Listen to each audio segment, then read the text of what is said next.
하나님 말씀 보겠습니다. 에베소서 3장 14절부터 21절에 있는 말씀입니다. 신약 성경 313페이지에 있습니다. 신약 313페이지에 있는 에베소서 3장 14절부터 21절, 14절부터 21절 말씀을 교독하도록 하겠습니다. 14절 먼저 읽어드립니다. 이러므로 내가 하늘과 땅에 있는 각 족속에게 그의 영광의 풍성함을 따라 그의 성령으로 말미암아 너희 속사람을 능력으로 강건하게 하시오며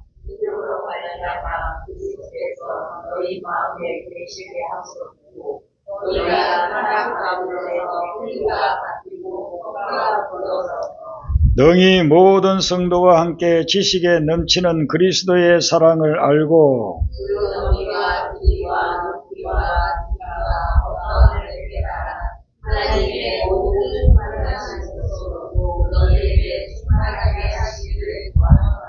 우리 가운데서 역사하시는 능력대로 우리가 구하거나 생각하는 모든 것에 더 넘치도록 능히 하실 이에게 우리 안에서와 그리스도 예수 안에서 영광이 대대로 영원하기를 원하노라. 아멘. 오늘 이 기도 말씀대로 여러분들에게 응답되기를 바랍니다. 오늘 이 말씀을 여러분들이 묵상하는 마음으로 읽어보면 참 대단한 기도가 들어있습니다. 그래서 이 말씀을 보면 이 말씀은 사도 바울이 에베소 교인, 길게 보면 모든 성도들 위해서 드리는 기도예요. 그 기도를 하면서 우리의 기도를 듣는 하나님이 어떤 분인가? 그 하나님을 아버지라고 그렇게 이야기를 하고 있습니다. 여러분, 우리가 아버지라고 말을 들으면은 어떤 분들은 굉장히 좋은 이미지로 떠오를 분도 있을 거고, 어떤 분들은 아버지 하면 아주 지겨운, 너무나도 부정적인 그런 이미지가 떠오르는 분도 있을 것입니다.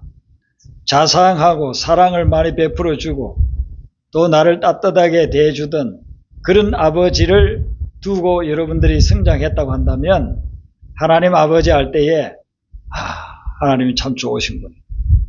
우리 아버지 같은 분이 얼마나 좋아. 그렇게 생각이 될 거예요.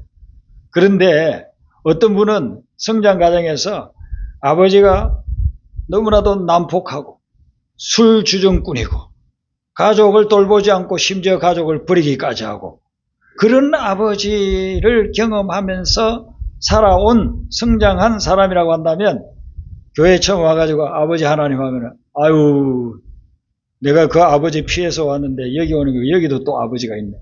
이렇게 생각되면서 지긋지긋하게 생각할 수 있어요.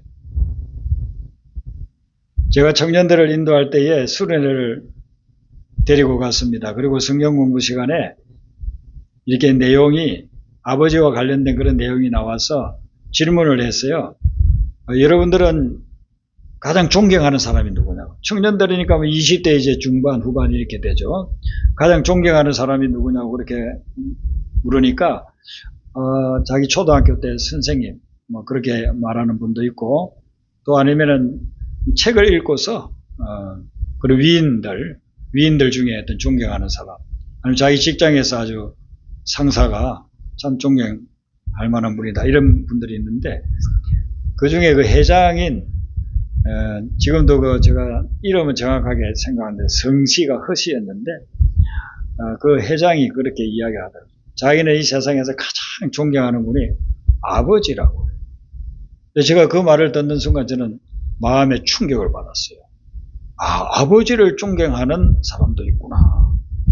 그렇게 아버지를 존경하는데 뭐 아버지가 대단한 뭐 고위직에 있다든지 뭐 학자라든지 그런 분이 아니에요. 그냥 평범하게 일상에서 노동하시면서 자기들을 키웠는데 자기는 자기 아버지를 생각하면 다 존경스럽다.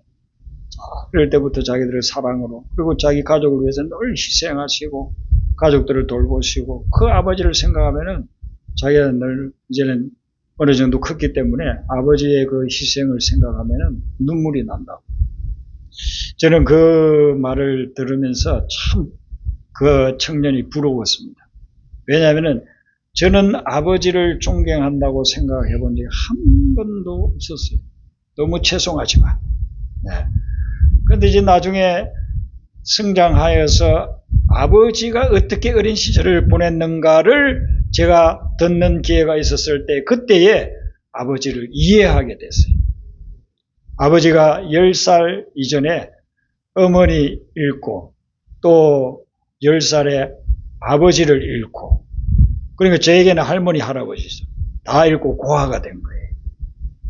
그리고서는 어머니를 먼저 잃었을 때에 할머니를 먼저 잃었을 때에 할아버지가 재혼을 했는데 결국 친부모님은 다 돌아가시고 그 계모되는 할머니가 키우신 거예요.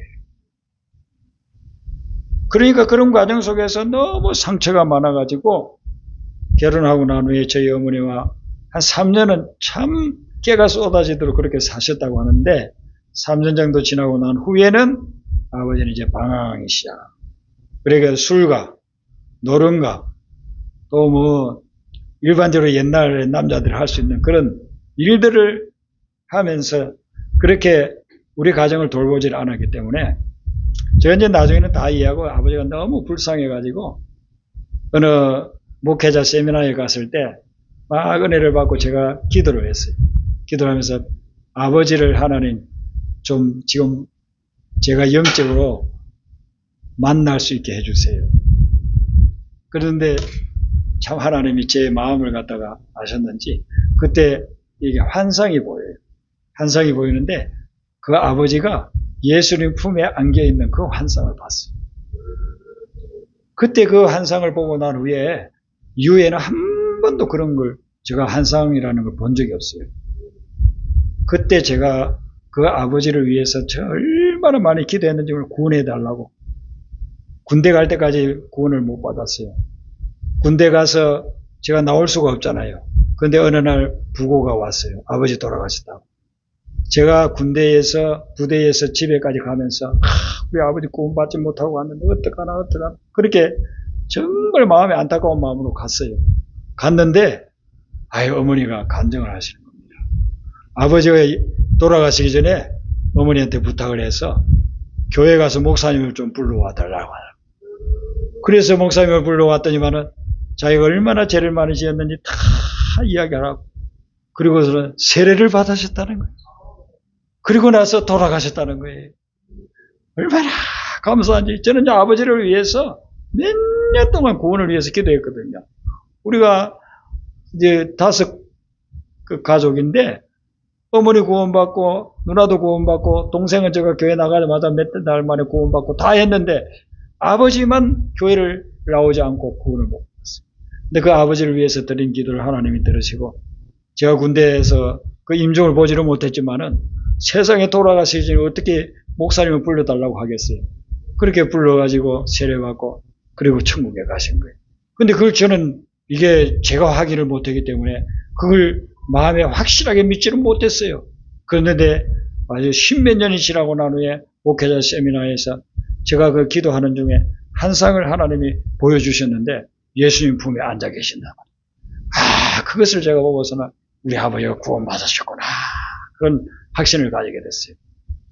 저같이 아버지가 뭐 따뜻하게 그냥 자상하게 친구처럼 그렇게 대해주는 아버지를 만나지 못하고 정말 늘 그냥 술에 찌려서 그 알코올 중독 때문에 가족들을 괴롭히고 힘들게 했던 그 아버지를 정말 가족으로 모시고 그렇게 살았다고 한다면 우리가 하나님 앞에 나와서 오늘 여기에서 말하는 이름을 주신 아버지 이렇게 했을 때에 감동이 오겠느냐 말이에요. 안 온다고요. 안 온다고요. 그런데 지금 사도 바울이 이야기하고 있는 이 아버지는 정말 그 청년이 이야기했던 존경스러운 세상에서 가장 존경스러운 존경하는 아버지 바로 그런 아버지에 해당되는 분이라는 겁니다.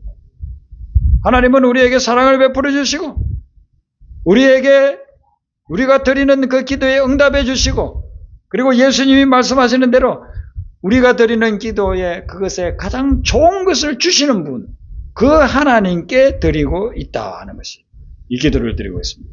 그래서 여러분들이 드리는 기도는 그 기도를 들으시는 하나님이 가장 여러분들을 사랑하시고 자상하시고 여러분들을 위해서 희생하시는 그런 아버지가 기도를 듣고 계시다 하는 것을 믿으시기를 바랍니다.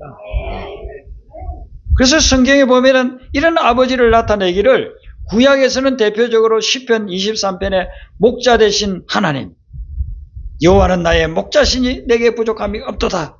그 목자 되신 하나님을 이야기하고, 신약에서는 대표적으로 누가복음 15장에 나오는 탕자의 아버지, 아버지를 버리고 재산을 다 탕진하고서 돌아오는 거지꼴이 돼가지고 돌아오는 그 아들을 쫓아가서 달려가서 안아주면서 아들아 네가 살아왔어, 돌아왔으니 너무너무 고맙다 눈물을 흘리면서 맞이하는 그 아버지가 바로 성경에서 말하는 하나님 아버지라는 것입니다. 그러다고 한다면 우리가 기도 드릴 때에 좋은 것을 주시리라 기대하지 않을 이유가 어디에 있겠습니까? 하나님께서는 우리가 드리는 기도, 때로는 내가 원하는 대로는 응답해 주지 않지만 시간이 지나고 나면은 더 좋은 것으로 응답해 주실 줄로 믿습니다. 그 하나님을 향해서 드리는 기도가 16절부터 21절에 쭉 나오는데요. 오늘은 16절 말씀 한 군데를 보겠습니다. 16절 말씀을 우리 같이 한 번 더 읽도록 하겠습니다. 시작. 그의 영광의 풍성함을 따라 그의 성령으로 말미암아 너희 속사람을 능력으로 강건하게 하시오며. 아멘. 사도 바울이 에베소 성도들을 향해서 또 우리를 향해서 우리를 위해서 드리는 첫 번째 기도가 뭐냐면요, 우리의 속사람을 강건하게 해달라는 겁니다. 우리는 모든 사람이 눈으로 보이는 겉사람과 눈에 보이지 않은 속사람을 가지고 있습니다. 눈으로 보이는 이 겉사람은 우리가 보고 만나고 악수할 수 있고 우리가 같이 한자리에 모여서 한참을 대화 나눌 수 있는 그 대상입니다. 그런데 우리가 겉모습만 있고 속사람이 없다고 한다면 우리의 모습은 시신의 모습이에요. 우리의 겉모습에 속사람이 있기 때문에 이 겉모습이 활동을 하고 다니는 것입니다. 속사람은 우리의 영혼과 우리의 마음을 이야기하는 것입니다.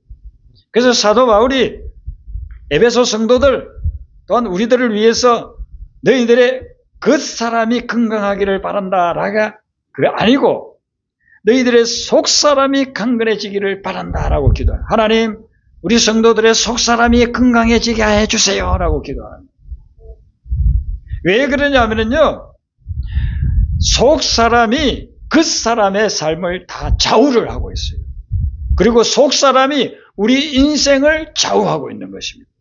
그렇기 때문에 속사람이 건강해야 겉사람도 건강해질 수 있고 우리 인생 전체도 승리하면서 살아갈 수가 있는 거예요. 그래서 속사람을 건강하게 해달라고 그렇게 기도하고 있는 것입니다. 우리는 그 사람을 위해서 얼마나 노력합니까? 그 사람이 건강하기 위해서 규칙적으로 운동하고 맛있는 음식 먹고 푹 쉬기도 하고 또 그 사람을 가꾸기 위해서 이발소에 가기도 하고 미장원에 가기도 하고 어떤 때는 그냥 또 성형외과 가가지고서는 뭐 고치기도 하고 뭐 그렇게 하지 않습니까? 우리가 그 사람을 위해서 그런 노력도 해야 됩니다. 왜냐하면 그 사람도 건강해야 우리의 삶을 살아가는 데 있어서 거기에서 행복을 누리고 또 평안할 수 있으니까. 그래서 그 사람을 위해서도 그렇게 노력해야 되지만 그것보다도 훨씬 더 우리는 속사람의 건강에 관심을 가져야 되는 거죠. 그 사람을 건강하게 하기 위해서 좋은 집에서 좋은 음식 먹고 좋은 옷 입고서 우리가 다니는데 만약에 속사람이 건강하지 못하면 여러분들이 속썩을 일들이 자꾸 생기면요, 그 사람이 망가져버려요. 호의호식하면서 정말 세상에서 부족함 없이 사는 사람이 어느 날 갑자기 그냥 건강에 위기가 와요. 잘못 먹어서 그런 게 아니에요. 안 먹어서 그런 것도 아니에요. 좋은 음식 맛있게 많이 먹습니다. 그런데 속에 근심걱정거리가 막 생기니까 속사람이 상하니까 그 사람이 막 상하는 거예요. 제가 미국에서 부목사 목회할 때에 LAPD, 그리고 우리를 치면은 경찰이에요, 경찰. 근데 세계에서 제일 유명한 경찰이 LAPD입니다. LA의 그 경찰들. 이 양반들 대단합니다. 근데 한국인이 그래 들어가기도 쉽지 않았어요. 그때만 해도. 요즘은 뭐 다른 인종들도 많이 들어가지만은 뭐 거의 30년 전이니까. 그때 쉽지 않았어요. 그런데 이분이 체격도 좋고 또 어릴 때 미국에 가가지고 영어가 그냥 완벽하고 하니까 LAPD가 됐어요. 그래서 이제 많은 업적도 남기고 그렇게 했는데 어느 날 한 번은 신방을 갔더니만은 이제 남편은 출근하고 그 부인하고 애들 둘이 있는데 저희 집사람하고 같이 이제 신방을 갔어요. 신방을 갔는데 이분이 그 부인이 늘 그냥 얼굴이 밝은 분이에요. 늘 밝은 분인데 그날따라 뭐 인사만 하고서는 너무 어두워. 얼굴이 너무 어두워요.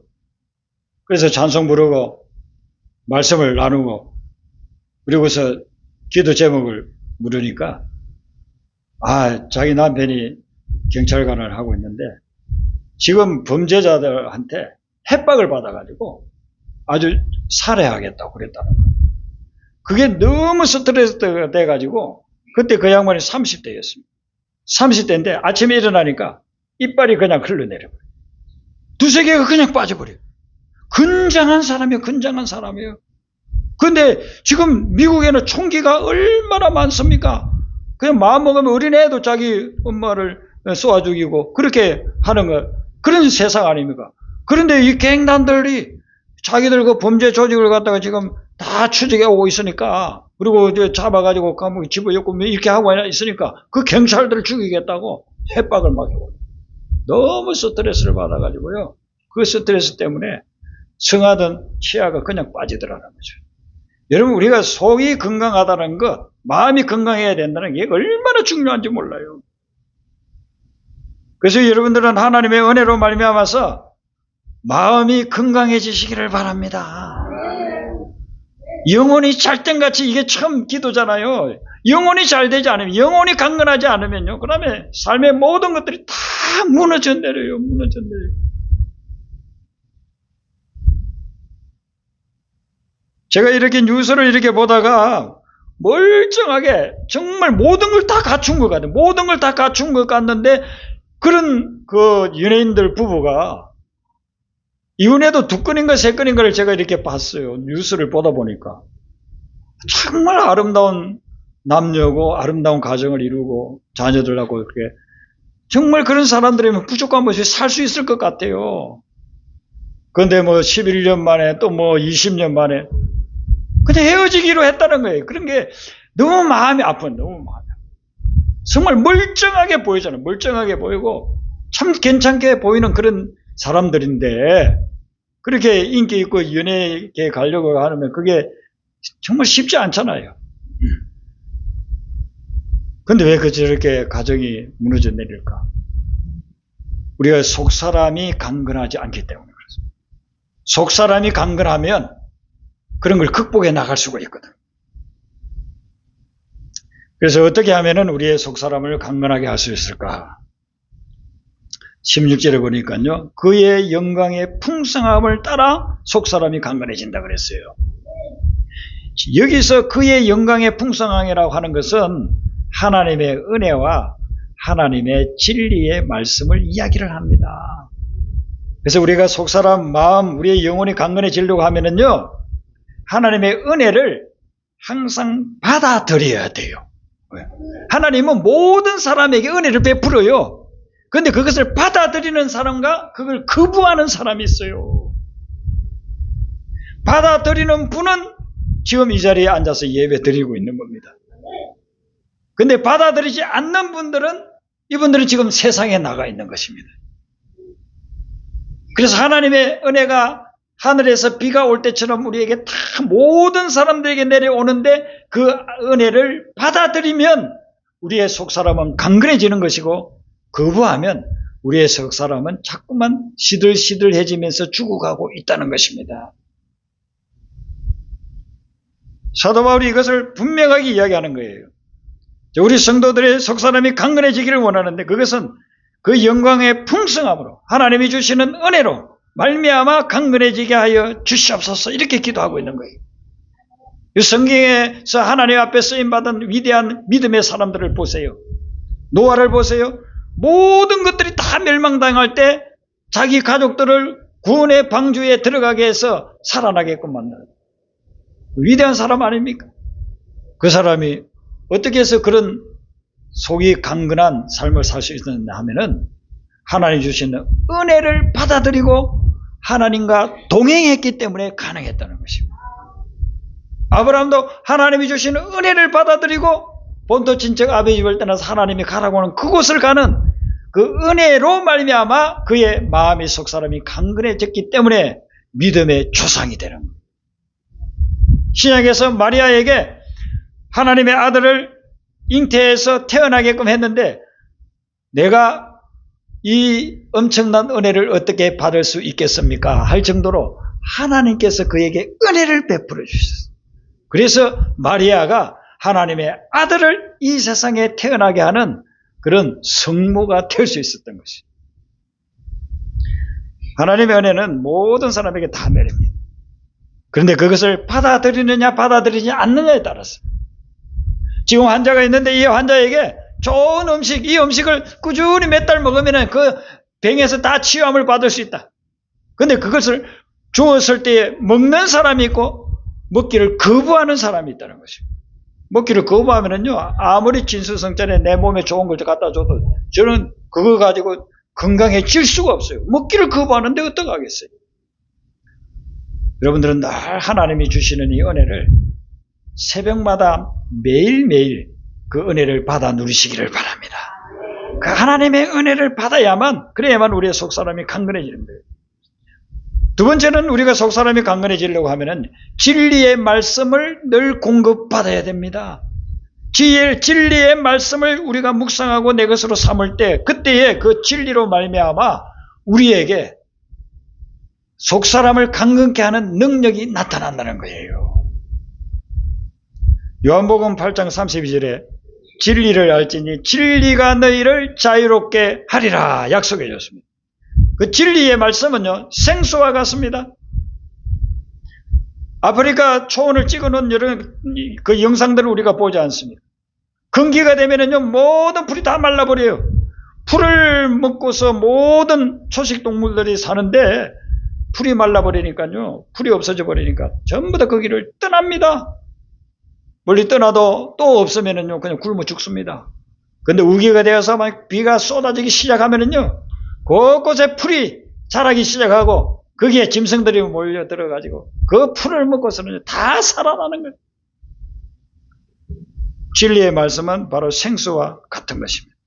그래서 여러분들이 매일 아침 광야의 이스라엘 백성들이 만나를, 하늘에서 내리는 만나를 먹고서 살아갔듯이 여러분들이 하나님의 말씀을 받아서 그 말씀으로 강건해지시기를 바랍니다. 그리고 오늘 이 말씀에 보면은요, 한 가지 더 나오는데요, 성령으로 말미암아 능력으로 강건하게 해달라고 그렇게 기도하고 있습니다. 우리의 속사람이 강건해지려고 하면요, 성령의 능력을 받아야 됩니다. 성령이 충만해지면 우리의 속사람, 우리의 영혼이 치유되고 회복되고 강건해지는 그런 역사들이 일어나는 거예요. 그러므로 우리가 우리 속으로 들어오는 것들, 이런 것들을 잘 분별해가지고 걸릴 것은 걸려서 없애고 받아들일 것만 받아들여야 돼요. 여러분, 우리가 볼 것이 얼마나 많습니까? 들을 것이 얼마나 많습니까? 세상의 미디어들이 발달해가지고 그냥 언제 어디서나 보고 싶은 거, 듣고 싶은 거 다 보고 듣고 그럴 수 있잖아요. 어떤 때는 내가 보기 싫은 것도 볼 때도 있고 듣기 싫은 것을 들을 때도 있잖아요. 그렇기 때문에 우리에게 들리고 보이는 이런 모든 것들을 여러분들이 하나님의 신령한 안목을 가지고 분별을 하셔야 돼요. 분별. 그래서 내 속사람에게, 내 영혼에게, 내 마음에게 유익이 되지 않는 것들은요, 다 잘라내야 돼요. 다 거부를 해야 되는 것입니다. 그냥 가만히 그냥 누가 캐놨으니까 그거 보고서 즐기고 그렇게 하다가는요, 내 영혼이 망가지는 거예요. 요즘 청소년들, 중고등학교 다니는 아이들이요, 우리가 상상할 수 없는 것들을 보면서요, 그런 제약으로 빠져들고 있다는 거예요. 부모들이 하소연을 하면 하소연. 어제 저녁에 제 친한 친구 목사님으로부터 연락이 왔어요. 야, 이 청주에서 목회를 하시는데 30대, 40대 성도들, 그 성도들을 자녀 교육을 위해서 좀 특별히 말씀을 전해줄 수 있는 그런 좋은 강사분을 소개시켜달라고 그래요. 그래서 제가 생각을 해보니까 우리 한솔이가 그 강사가 될 수 있을 것 같아요. 그래서 제가 연락을 했더니만은 애를 때려놓고 주일날 오후 깔 수가 없대요. 네. 왜냐하면 남편이 주일날 아침부터 저녁까지 교회에서만 있기 때문에 애를 봐줄 수도 없어요. 그랬더니만은 자기가 아는 교수가 한 명이 있대. 근데 그 교수가 아신대 교수라고 교수를 하는 분인데 그분이 아주 이 미국에서 상담학으로 박사를 하기로 하고 많은 상담 경험이 있어서 그걸 잘 할 수 있을 거야.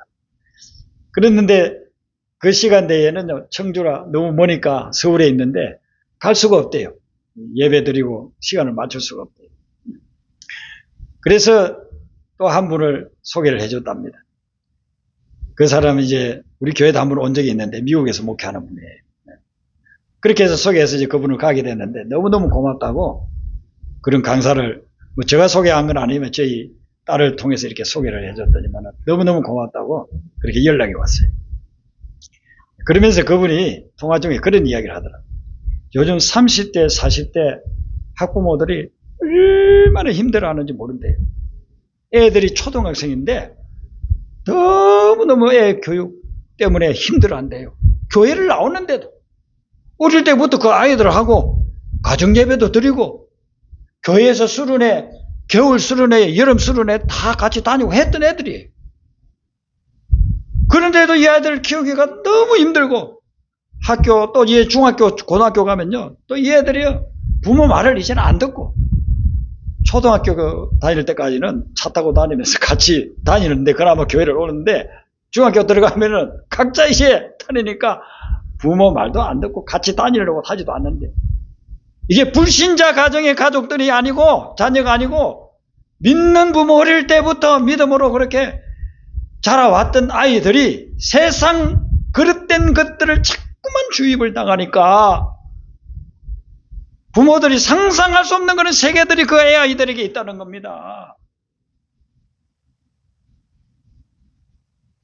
그래서 속 사람이 병들어 가고 있어, 아이들이. 속 사람이 망가져 가고 있다는 것입니다. 학교 가서 선생님 말씀 듣고 뭐 교회 오면은 또 설교 말씀 듣고 선생님들 분반 공부해가지고 말씀도 듣고 하는데도 불구하고 세상에 그릇된 것들이 너무 많이 들어오니까 보는 것 듣는 것들이 교회에서는 일주일에 한 번밖에 그렇게 예배 드리잖아요. 1시간밖에 예배 안 드는데 나머지 세상으로 들어가고 학교로 들어가고 친구들 만나고 그렇게 해가지고 친구들 소개를 해서 또 보는 영상이나 듣는 것들 이런 것들은요 그 영혼을 갖다 자꾸만 파괴시키고 있는 파괴시키고. 여러분 이 사도 바울이 그 당시 에베소가 어떤 지역인가를 알기 때문에 만약에 오늘날 엄청나게 타락한 도시가 있다고 한다면요 그 도시가 바로 에베소 도시라 생각합니다. 에베소에는요 그 당시에 아데미라고 하는 어마어마한 그 여신상을 세워놓고 신전을 세워놨어요. 얼마나 컸던지 그 당시에 세계 7대 불가 사이에 들어갈 정도로. 그리고 에베소시 전체가 그 우상 숭배 때문에 먹고 사는 거예요.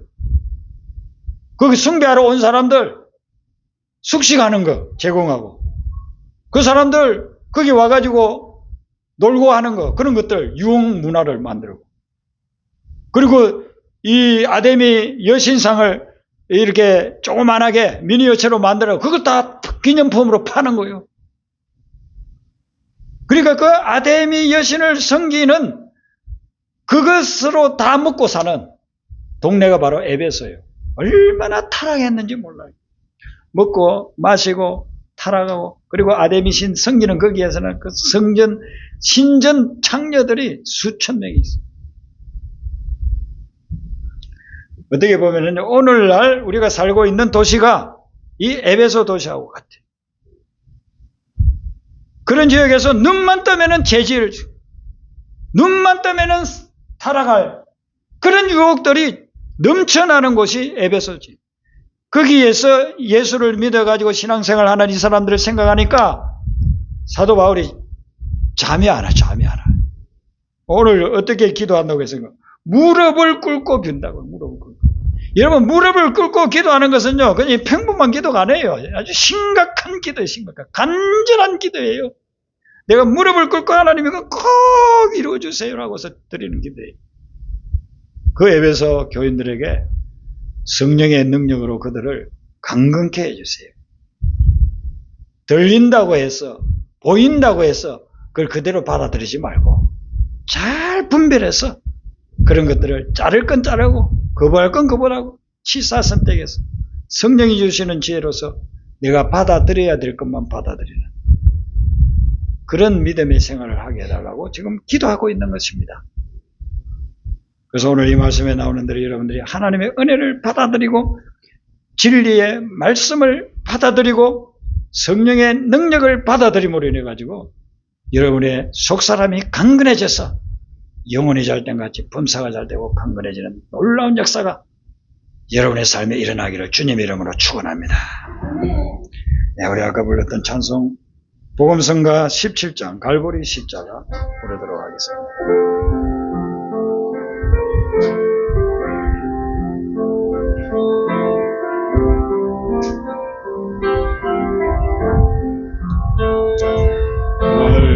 갈보리 십자가에 주님을 바라볼 때 하나님 크신 사랑 너무나 고마워라. 예수님 내 십자가 이제는 나도 지고 이 생명 다 바쳐서 주님을 따르리라. 우리에게 믿음과 소망을 주시며 사랑으로 세상을 이기게 하셨네.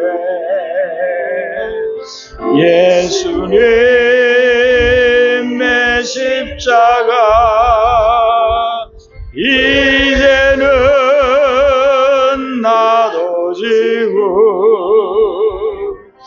이 생명 다 바쳐서 주님을 따르리라.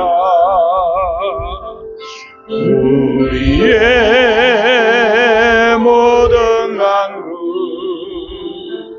응답해 주시며 기도의 은혜로서 충만케 채우시네. 예수님의 십자가 이제는 나도 지고 이 생명 다 바쳐서